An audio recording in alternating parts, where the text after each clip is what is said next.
Hello friends, मैं राम विकास पांडे अपने channel विकास study Ayodhya channel पर स्वागत करता हूं। मैं जो है रक्त की संरचना नामक जो टॉपिक है उसको स्टार्ट कर दिया हूं। इसमें रक्त के प्रकार में मैंने कई सारे पॉइंट जो इम्पोर्टेंट थे उसको हमने बताया।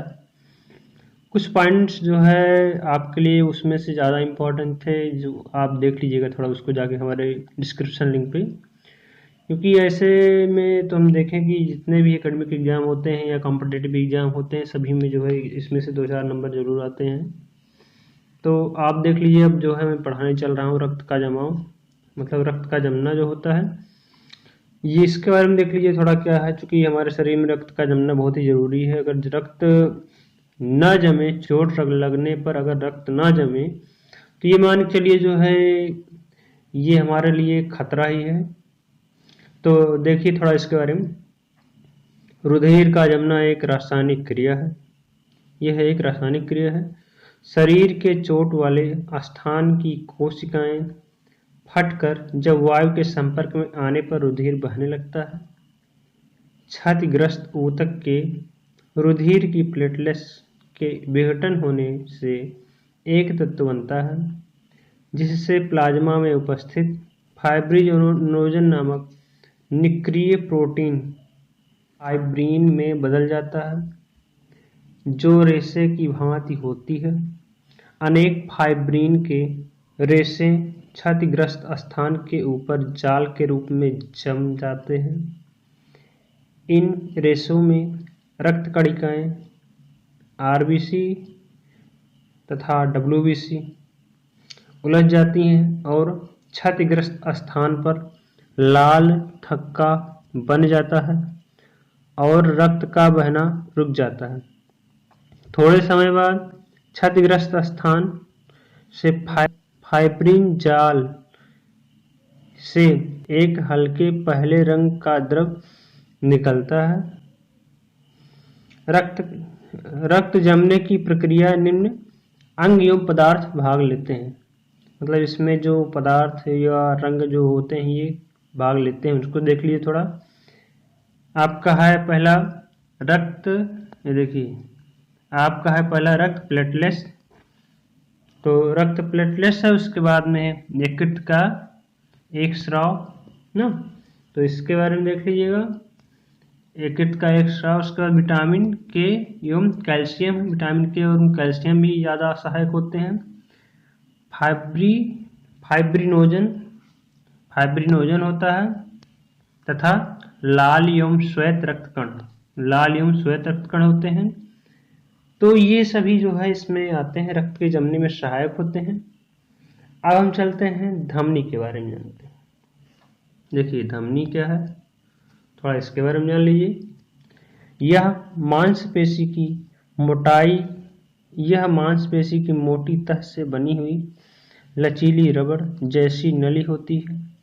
ये नलियां हृदय से शुद्ध रक्त को शरीर की ओर ले जाती हैं। मतलब ये लचीली होती हैं, रबड़ की तरह होती हैं, और ये जो नलियां होती हैं ये हृदय से शुद्ध रक्त को शरीर की ओर ले जाती हैं। इनकी दीवार में 3 तह होते हैं। मतलब इनकी जो दीवार होती है इनमें 3 तह होते हैं। पहली क्या है, देखिए पहली बाहरी तह है। बाहरी तह में क्या है, यह अत्यंत मोटी और लचीली होती है। फिर जो है आपकी बीच की तह क्या है, यह मांससूत्रों से जो अनैच्छिक होते हैं बनी होती है। यह लचीली होती है, मतलब इस कारण रक्त प्रवाह में किसी प्रकार की बाधा उत्पन्न नहीं होती है। जो भीतरी तह है इसके बारे में देख लीजिए। भीतरी तह में देख लीजिए क्या है, यह भी लचीली होती है। इसके कारण रक्त प्रवाह में किसी प्रकार की बाधा उत्पन्न नहीं होती। यह भी लचीली होती है, इसके कारण रक्त प्रवाह में किसी प्रकार की बाधा उत्पन्न नहीं होती। धमनियां देख लीजिए।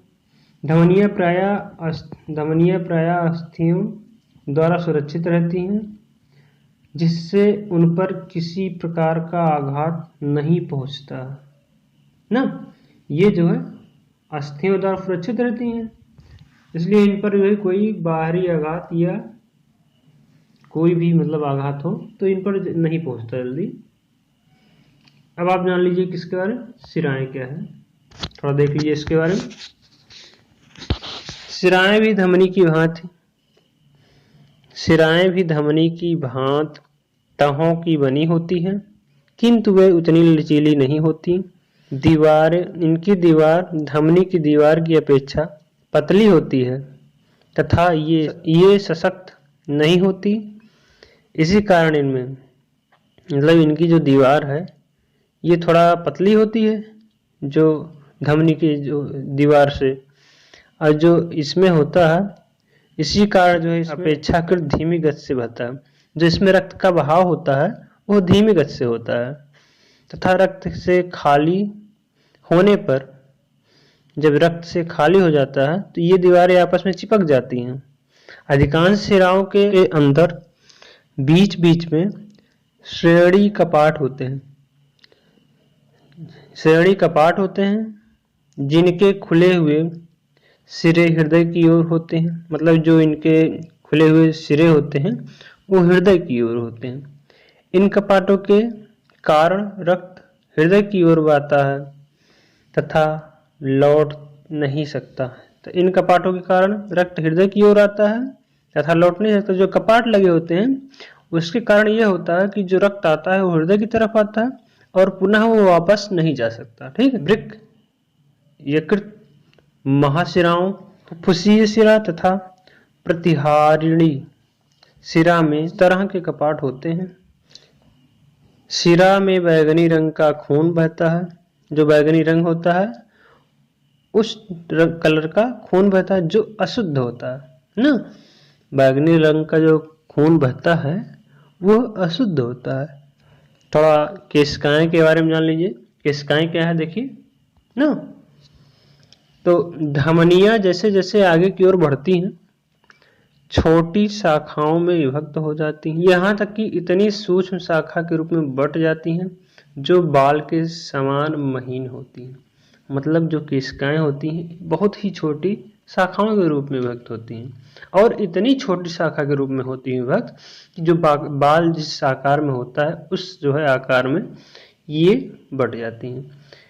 इन महीन रक्त नलिकाओं को केशिकाएं कहते हैं। जो ये महीन रक्त नलिकाएं होती हैं इनको केशिकाएं कहते हैं। ये अत्यंत महीन रक्त केशिकाएं संपूर्ण शरीर में जल की भांति फैली हैं। मतलब ये जो जल है इस भांति जो है ये हमारे पूरे शरीर में केशिकाएं फैली हुई हैं। त्वचा के किसी भी भाग में सुई की नोक घुसते ही रक्त निकल आता है। एक कोशिका का व्यास प्रायः 1/1200 सेमी होता है। इसकी दीवार एक परत की होती है। यह परत इतनी पतली होती है कि इससे छनकर रक्त बाहर आ जाता है। जो ये परत होती है इतनी जो है पतली होती है कि इससे छनकर जो रक्त होता है वो बाहर आ जाता है। रक्त में उपस्थित पोषक तत्व विभिन्न कोषाणुओं में पहुंच जाते हैं और उनमें उत्पन्न विकार छानकर शुद्ध रक्त की कोशिकाओं के अंदर आ जाते हैं। जो उनमें उत्पन्न विकार होते हैं वे छानकर अशुद्ध रक्त की कोशिकाओं के अंदर आ जाते हैं। ठीक है। जो शुद्ध रक्त की कोशिकाओं के सिरों पर आरंभ होती है। ठीक। जो शुद्ध रक्त की कोशिकाएं होती हैं उनके सिरों पर आरंभ होती हैं। अब थोड़ा आप जान लीजिए रक्त वर्ग के बारे में। मतलब कि जो रक्त का ब्लड ग्रुप जिसको हम जानते हैं अंग्रेजी में, तो रक्त वर्ग के बारे में देख लीजिए क्या है। सभी मनुष्यों का रक्त एक समान नहीं होता। आप तो जानते हैं कि इसे सभी का जो रक्त है वो एक समान तो नहीं, भले ही कलर एक है लेकिन किसी किसी में डिफरेंस, उसमें कुछ अलग पदार्थ पाए जाते हैं, किसी में अलग पदार्थ पाए जाते हैं। तो ये सिस्टम होता है।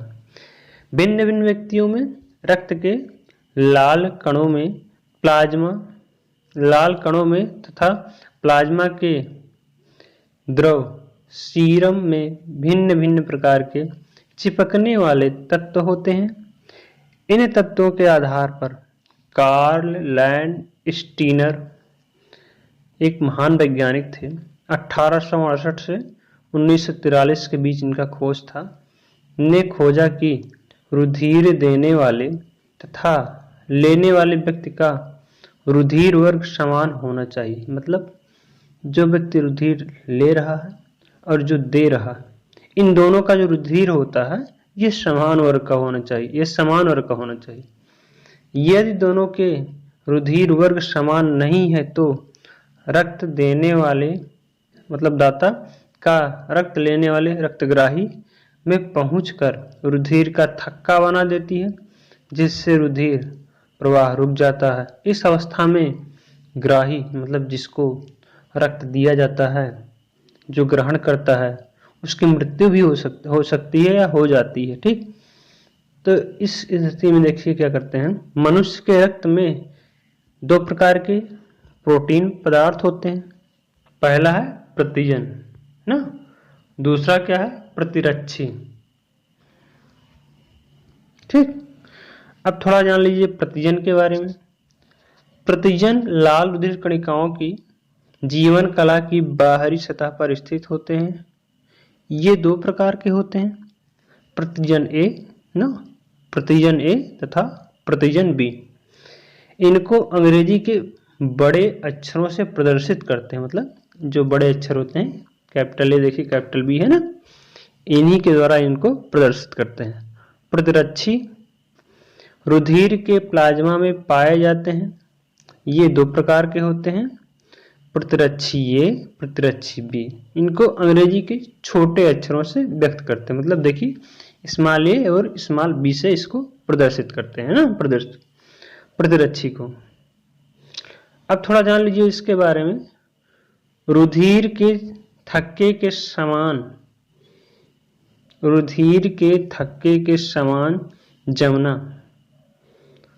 तभी होता है जब प्रतिजन ए तथा प्रतिरक्षी ए साथ साथ उपस्थित हों।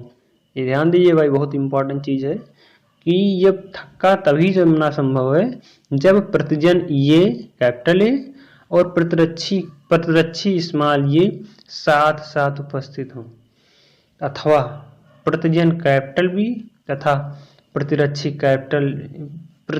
स्मॉल बी एक साथ उपस्थित हों। इनके ही अभिलेषण के कारण रक्त केशिकाएं या वाहिनी कहते हैं इसको, रुद्ध हो जाती हैं तथा रक्त का बहाव रुक जाता है, जिसके कारण रक्तग्राही मनुष्य की मृत्यु हो जाती है। तो इस कंडीशन में ये होता है कि जैसे अगर आपने जो है ब्लड ग्रुप नहीं देखा तो ये कंडीशन आ जाती है कि रक्त जो है रुक जाता है, जमने लगता है, जिसके कारण जो है वो जो ग्राही होता है उसकी मृत्यु हो जाती है। ठीक है, अब हम चलेंगे देखेंगे सन जो है पहली बार जो कार्ल लैंडस्टीनर ने, देखिए सर कार्ल लैंडस्टीनर ने पहली बार 1901 में मनुष्य के रुधिर को 4 वर्गों में बांटा। जो कार्ल लैंडस्टीनर जो थे ये महान वैज्ञानिक थे। इन्होंने मनुष्य के रक्त को 4 भागों में बांटा। पहला क्या था देखिए, वर्ग ए, वर्ग बी, वर्ग ए बी तथा वर्ग ओ, यही थे वर्ग। तो ये जो 4 प्रकार में बांटा इन्होंने, और ये जो है इन्होंने वर्ग ए के लिए बताया कि प्रतिजन जो है कैपिटल ए होगा और प्रतिरक्षी स्मॉल बी, और वर्ग बी के लिए इन्होंने बताया प्रतिजन कैपिटल बी ना और प्रतिरक्षी स्मॉल ए। और देखिए इन्होंने बताया ये कि वर्ग ए बी के लिए प्रतिजन ए और बी मतलब कैपिटल ए और कैपिटल बी, प्रतिरक्षी जो है इनसे कुछ नहीं होंगे। ठीक, प्रतिरक्षी जो है ये नहीं होते हैं। और वर्ग ओ के लिए बताया इन्होंने, इसके लिए कोई प्रतिजन नहीं है ना। और जो प्रतिरक्षी होते हैं वो ए और बी दोनों होते हैं, ठीक है। तो ये आपने देख लिया इनके बारे में, कार्ल लैंडस्टीनर के बारे में। अब थोड़ा इसके आगे आप देख लीजिए रुधिर का आधान ना, मतलब रुधिर का जो आधान होता है इसके बारे में जान लीजिए। जैसे विशेष परिस्थिति में ये हो जाता है, कभी किसी को दुर्घटना में एक्सीडेंट हो जाता है या कहीं चोट लग गई, ब्लड ज़्यादा जो है गिर गया आदमी के, मतलब कि मनुष्य के शरीर से, तो ये इस कंडीशन में रुधिर की ज़्यादा आवश्यकता होती है। तो क्या होता है थोड़ा देख लीजिए। विशेष परिस्थितियों में जैसे दुर्घटना होने पर या शल्य क्रिया मतलब ऑपरेशन की स्थिति में जो है किया जाता है के समय रक्त की कमी होने पर रोगी की जीवन रक्षा के लिए दूसरे व्यक्ति का रक्त दिया जाता है, ठीक। इसे रुधिर आधान कहते हैं। रुधिर आधान द्वारा जो रुधिर आधान होता है मतलब ब्लड ट्रांसफ्यूजन या रुधिर संचरण के लिए रुधिर वर्गों की जानकारी होना अति आवश्यक है। रुधिर लेने वाले रोगी का रुधिर देने वाले मनुष्य के रुधिर के समान होना चाहिए ना। मैंने बताया अभी कि दोनों का वर्ग समान होना चाहिए, अन्यथा रोगी के रुधिर में पहुंचते ही दाता के रुधिर की लाल रक्त कणिकाएं मतलब आरबीसी जो होती हैं परस्पर बड़े बड़े समूहों में चिपकने लगते हैं। इस क्रिया को अभिलेषण कहते हैं ना। इस क्रिया को जो है जब चिपकने लगते हैं इसको हम अभिलेषण कहते हैं। अभिलेषण के कारण रुधिर जो केशिकाएं होती हैं रुद्ध जाती हैं और रक्त का बहाव रुक जाता है, जिससे रोगी की मृत्यु हो जाती है। जो रक्त का बहाव होता है वो रुक जाता है और रोगी की मृत्यु हो जाती है। रक्त देते समय दाता एवं प्राप्तकर्ता का एंटीबॉडी भिन्न नहीं होना चाहिए। जो एंटीबॉडी है रक्त देते समय दाता एवं प्राप्तकर्ता का एंटीबॉडी भिन्न नहीं होना चाहिए, क्योंकि रक्त का आदान प्रदान केवल सामान्य रुधिर वाले मनुष्य में संभव होता है। आवश्यकता पड़ने पर आंतर रुधिर मतलब अलग अलग रुधिर वर्ग भी लिया जाता है। रुधिर देने वाले को दाता तथा जो ग्रहण करता है उसको हम ग्राही कहते हैं, ठीक। तो इसके लिए थोड़ा आप ये एक स्ट्रक्चर हमने दिखाया है, इसको थोड़ा समझ लीजिए। ये देखिए आप जो आपके स्क्रीन पर जो है, तो इसमें आप देखिए हमने क्या किया दिखाया आपको यहाँ। ये जो ओ है ना, ये जो है आपने देखा कि वो जो है ओ को भी दे सकता है रक्त और ए को दे सकता है, फिर बी को भी दे सकता है रक्त और ए बी को भी दे सकता है। और देखिए ए क्या, देखिए ये जो है दे सकता है ए को रक्त, ए बी को रक्त दे सकता है ना। और बी जो है ये जो है दे सकता है रक्त, बी को दे सकता है और ए बी को रक्त दे सकता है। और ए बी जो है ये सिर्फ ए बी को ही रक्त दे सकता है, ठीक है। तो ये आपने इसके बारे में देख लिया। अब थोड़ा इसमें जान लीजिए, आप इस कंडीशन में आप पहुंचे कि ये सर्वदाता होता है ना, मतलब यूनिवर्सल डोनर जो है इसमें आपका वो है। क्योंकि यूनिवर्सल डोनर इसको इसलिए बोलेंगे कि ये सभी को जो है रक्त दे रहा है। आप देखिए इसमें वो जो है ओ ए बी और ए बी ये जितने वर्ग के हैं इन सभी को ये रक्त दे रहा। और आप देखिए इसमें सार्वत्रिक ग्राही जो है, मतलब जो सार्वत्रिक ग्राही है उसको क्या वो कौन सा बोलेंगे? सार्वत्रिक ग्राही के अंतर्गत आता है आपका ये ए बी आता है, क्योंकि ए बी जो है, ए बी को सभी जो है रक्त दे सकते हैं। उसमें ए बी को ओ भी दे सकता है रक्त, देखिए ओ भी ए बी को देगा, ये ए भी जो है ए बी को दे सकता है, और बी भी ए बी को दे सकता है, और ए बी तो ए बी को दे ही रहा, तो ये सार्वत्रिक ग्राही में आ जाता है, यूनिवर्सल रिसिपेंट। तो ये आपका ये हो गया इसमें से। अब हम चलते हैं आपको रक्त बैंक के बारे में, है ना, जो ब्लड बैंक होता है इसके बारे में थोड़ा जान लीजिए। ब्लड बैंक क्या है? वह संस्था या स्थान जहां विभिन्न वर्गों के रुधिर सुरक्षित एवं संग्रहित रखते हैं, रुधिर बैंक कहलाते हैं। रक्त बैंक रक्त की आपूर्ति के लिए स्थापित की जाती है। विभिन्न रोगों या दुर्घटनाओं में व्यक्ति के शरीर में अत्यंत अधिक मात्रा में बह जाता है तो उससे रक्त की आवश्यकता होती है, मतलब बह जाता है तो रक्त की आवश्यकता होती है दुर्घटना के दौरान। यह रक्त तुरंत ही रक्त बैंक में उपलब्ध हो जाता है। रक्त बैंक में सभी वर्गों के रक्त उपलब्ध रहते हैं।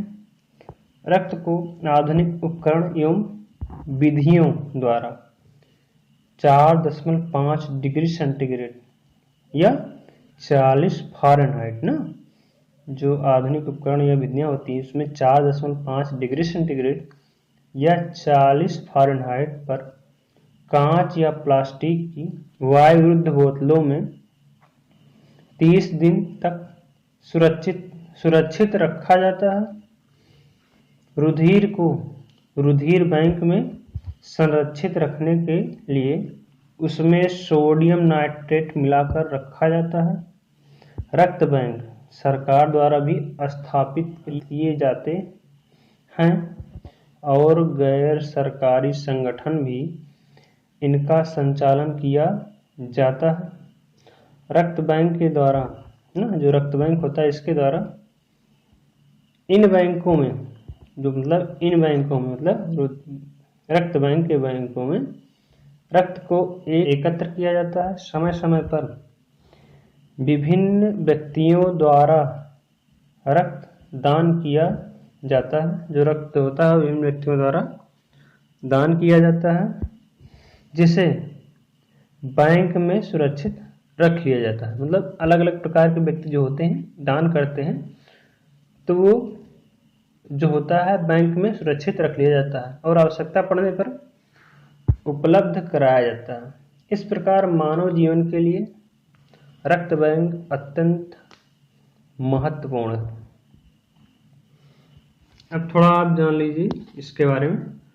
रक्त के आदान प्रदान की जो समस्याएं आती हैं, जैसे रक्त का आदान प्रदान जब किया जाता है तो कुछ समस्याएं हो जाती हैं, इसके बारे में जान लीजिए। रक्त के आदान प्रदान में सदैव डिस्पोजल सिरिंज का उपयोग किया जाना चाहिए या सिरिंज को उबलाकर पुनः उपयोग में लाना चाहिए। आप अगला पॉइंट देख लीजिए। 18 वर्ष की कम उम्र वाले बच्चों अथवा 60 वर्ष से अधिक के व्यक्ति को रक्तदान नहीं करना चाहिए। अगला पॉइंट देखिए आप। रक्त का आदान प्रदान सदैव पंजीकृत ब्लड बैंकों द्वारा मान्यता प्राप्त अस्पतालों में ही करना चाहिए। ठीक, अगला पॉइंट देखिए आप। रक्त के आदान प्रदान में रक्त वर्गों का विशेष रूप में ध्यान रखना। जो रक्त वर्ग होते हैं मतलब ब्लड वर्ग, तो इसका विशेष ध्यान देना, क्योंकि इससे जमने की जो समस्या होती है जैसे ग्राही के अंदर, वो ज़्यादा दिक्कत करता है और जिससे वो ग्राही की मृत्यु भी हो सकती है। रुधिर देने वाले व्यक्ति के रुधिर का प्रतिरक्षण किया जाना चाहिए, जैसा कि HIV हुआ, हेपेटाइटिस बी हुआ, BDRL हुआ, मलेरिया, आदि के प्रतिरक्षण धनात्मक आने पर रुधिर नहीं लेना चाहिए। अब अगला पॉइंट देखिए, विषाणु, जीवाणु एवं प्रोटोजोआ से मुक्त रुधिर ही उपयोग में लाना चाहिए। तो ये आपने इन सभी पॉइंट्स को देख लिया। अब हम जो है आपको आगे बताएंगे रक्त से पीड़ित जो सामान्य रोग होते हैं इनके बारे में बताएंगे। सो फ्रेंड्स, मैं इस वीडियो को एंड करता हूँ। धन्यवाद।